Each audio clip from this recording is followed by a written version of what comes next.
next pillar we're going to be talking about in this module is cash flow. This seems to be everybody's favorite thing to talk about. And I have a different view on cash flow after doing this for so long. But essentially, cash flow is a permission slip. And everybody gets excited about cash flow, I think, because of Robert Kiyosaki. And we're going to kind of get into that.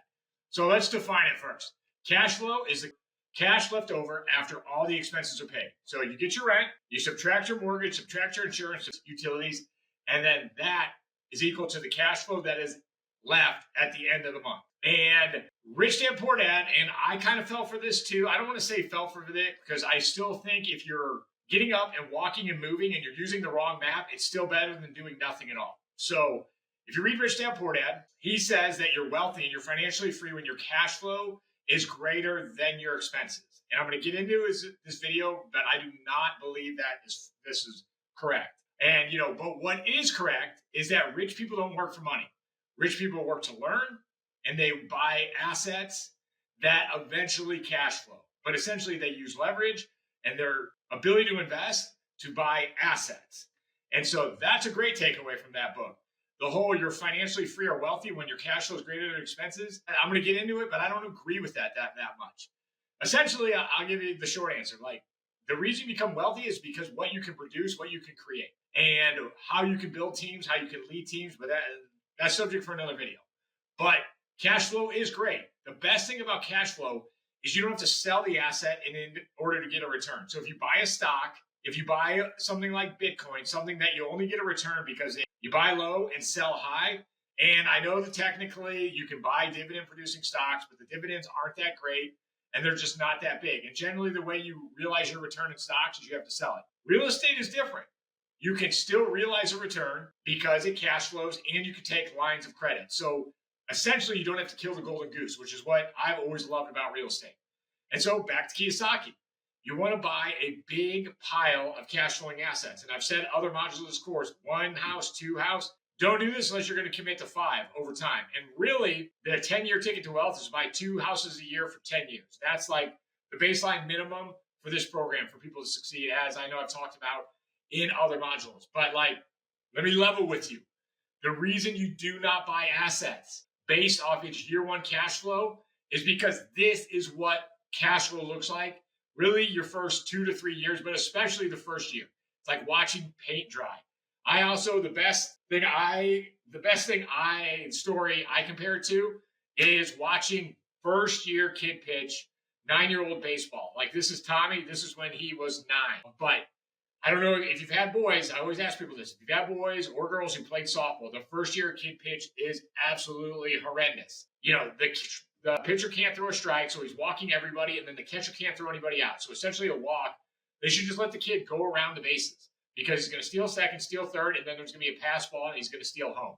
It's excruciatingly boring. I got my 3rd boy, Johnny. He will be playing his first year of kid pitch this year, but it is absolutely agonizing. I have made the comparison that I prefer to be in Afghanistan than watch the first year of kid pitch. But that being said, why did I go through it? Why did I do it? It's because now my oldest boy is 13, and those games are getting kind of fun, kind of competitive, starting to look a lot like baseball, and the games are really enjoyable. So same thing about cash flow in real estate. First year's like watching paint dry. Years 3, 4, 5 start to get exciting, start to get kind of fun. So what about cash flow for fast cash in real estate? No, can't happen, won't happen. Anybody promising you that from cash flow very fast is a charlatan. He or she is not selling you something that actually happens. So that being said, if cash flow greater than expenses doesn't make you wealthy, then what about cash flow? Well, cash flow is the permission slip. You don't necessarily, I got a slide coming in here. I'm going to skip that one. This is feeding a meter. You don't want to necessarily be taking your active post-tax income and feeding it into your rental properties. You want the tenant to be taking care of the tenant's rent, to be taking care of the repairs, taking care when that tenant moves out. But for you to think you're going to be extracting a ton of cash to say, pay for your monthly bills in the first 3 years, unrealistic expectation. And so cash flow is simply the permission slip. Is this a decent asset I want to buy? For some assets, maybe you feed the meter a little bit if you see a large chance of appreciation. Like, I would not pass on a great deal of a house that's going to appreciate just because 100, 200 bucks a month that you're feeding the meter. But here is the main problem. Another problem with the whole cash flow is greater than expenses. I don't know if you remember this movie called Big Daddy, but Big Daddy was technically financially free. His earnings from the stock market paid for his living expenses. But you might be asking yourself, why does he have this kid denting cans? Well, he was financially free, but in the movie, Microsoft went down 3 points. So he had to send his kid into the grocery store to dent cans so that he could get cheaper groceries. That's what I think the whole cash flow greater than expenses puts people in a scarcity mindset. Just because they essentially know the most they can make every year, and they're just white knuckling to make sure there's no maintenance, no make readies, because they essentially don't necessarily want to keep producing and creating active income. And I made this mistake. You guys know from this education, these modules, I'm not going to bore you more with my story, and you've seen this slide too. But what you have to remember, passive income comes after hyperactive active income. It's the best thing a mentor of mine, Jason Medley, ever taught me. And so the purpose of cash flow, like I said, cash flow is a permission slip to access all 4 pillars, particularly leverage. You don't want to necessarily be feeding the meter on a property you have debt on. You got to make sure you're covering the debt coverage. And so you get all the appreciation, you get to use leverage, and you get all the tax advantages because you have the tenant paying for your monthly expenses. Cash flow is also the North Star in your game. Cash flow does happen, but it happens over time. It also allows you to get put on blinders to shiny object syndrome. You get an investing criteria, and then you go for it, and you keep moving. And then eventually it will be your exit 10 years from now, but not 2 months from now. And so the other reason why to stay focused on cash flow, staying power. Leverage, appreciation, tax benefits are only realized if you're still in the game. You don't want to be knocked out of the game by not being able to cover your debt service payments.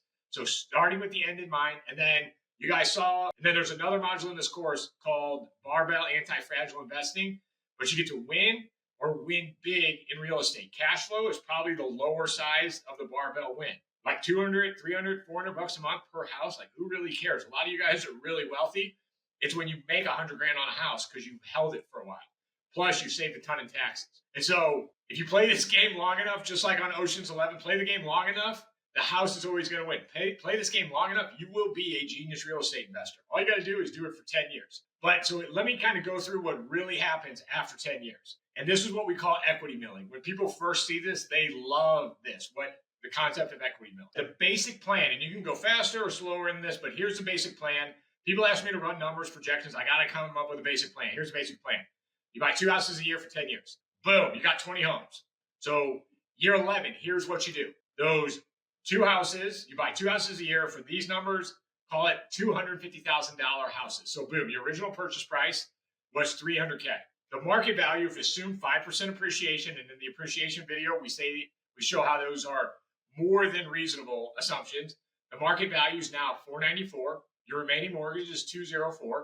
You have $289K in equity in this house because the tenant has paid that mortgage down close to $90K. Thank you, tenant. So you do a $75K cash out refi. Your new mortgage is $370. Your remaining mortgage is still $204. You cash out $166K. Now that is $166K tax free. No taxes on that money. And you can take that money when you want to. You can leave it in a savings account. You can leave it in the houses. But that is true wealth. That is true cash flow. Then you might be saying, well, Jimmy, what do you do in year 12? Same thing. Except this year, you get $172K because you probably bought a little slightly more expensive house and then it appreciated it a little bit more. And then now people are asking, well, what do you do in year 21? Well, your year 11, your year 1 houses have recharged. And you just do the same thing and do another equity pool. That's just another strategy called equity milling. So I've run the numbers several times. You buy 2 houses a year for 10 years. You can easily expect around 13 to 14K a month in cash flow, plus another 13K from equity milling. 13K times 12 is 160K in annual cash flow. It's 100% tax-free, and it adjusts for inflation automatically. Because remember, you're buying each year a little more expensive house that's appreciating at 5%. It's the ultimate inflation hedge. So what about cash flow? I love cash flow, but you don't need it. It's simply a permission slip to pay the mortgage, pay for repairs, it gives you the income when you do the cash out refi, and it gives you cash in your pocket whenever you want to do that refi. And here's the other thing you got to understand about cash flow is over time, because of inflation, the cash flow gap opens up. Remember, your mortgage is the same. That's why a 30-year fixed mortgage is so powerful. The way the cash flow gap opens up is you increase rents 5% to keep pace with inflation. You raise rents 5% to keep pace with inflation. Your mortgage payment is the same. Your taxes, your insurance, all that is rising, but not as much as your rents are at 5%. And even that, the majority of your expenses is that mortgage. So that constant mortgage payment and then rents continuing to rise, the cash flow gap opens up over time. So that's why I always say, hey, year one cash flow, never make a decision to buy an asset off the year one cash flow. Simply a permission slip. That year 10 cash flow, after all those rent increases and the house appreciates, that's why you never hear anybody on their deathbed say, man, I wish I wouldn't have bought this much real estate. And then now you got to understand, on social media, it's easy to be like cash flow, cash flow, cash flow. That's why people do it. But if you're only going to focus on cash flow, and I really think the only reason people focus on cash flow is because they want that Kiyosaki lifestyle. Your cash flow equals expenses, and then you're done. And then I know a lot of wealthy people in real estate, but I don't know anybody living off the rentals before 70. It's because they're having too much fun being productive. But if you're only going to focus on cash flow, you're playing checkers. To be a great real estate investor, you got to understand how to play chess. You got to understand what lever of the 4 pillars to pull when it's the appropriate time to pull it. And you got to be able to manage these 4 ways to win and be juggling those 4 balls in your head. And so that's what I got on cash flow. I'll see you on the next video.